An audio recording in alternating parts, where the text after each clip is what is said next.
What's up? I'm Dr. B, and this is Julia. And we work at Plump Miami, and we're going to talk real quickly about Masseter Botox because it's such a hot topic. Do you do a lot of Masseter Botox? So yeah, absolutely. It's one of my biggest requested treatments. A lot of people want to do it. There's mainly two reasons that people do it. People either do it for actual TMJ pain, bruxism, clenching of the jaw. If they have like tension in their jaw, they hold their stress there. So the Botox helps with that. The other reason people do it is for a little bit of facial slimming. So the masseter muscle can be like really big and bulky in the lower face and sometimes give like a little bit of width to the face.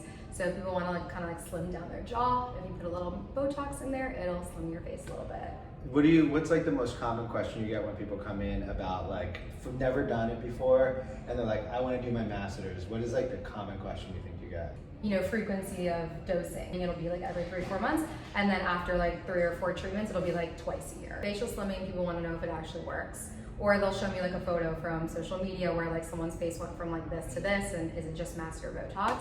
Because also on social media, people will see like crooked smiles or Totally. like the bulging of the masseter, so that's like also a risk with That one's really easy to fix. For sure. And the former, I think the product selection is really important, like using Botox, I think, because it doesn't spread as much. For sure. And also just not being super aggressive with your first treatment, I think can reduce the risk considerably. Because like you hear these cases where these patients go to like a dentist or they were coming from another country and they got 50 units per side.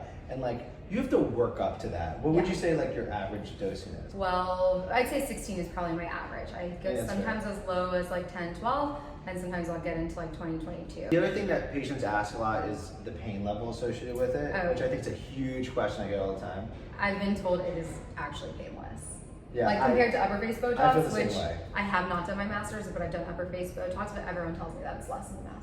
Yeah, and I mean like it's a really great break-in for a lot of patients. It's a really great addition for other patients. Yeah. And I think synergistically, I think about what goes well with Botox in the masseters.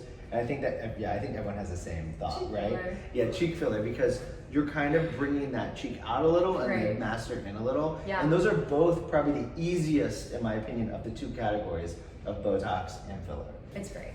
People love it. Yeah.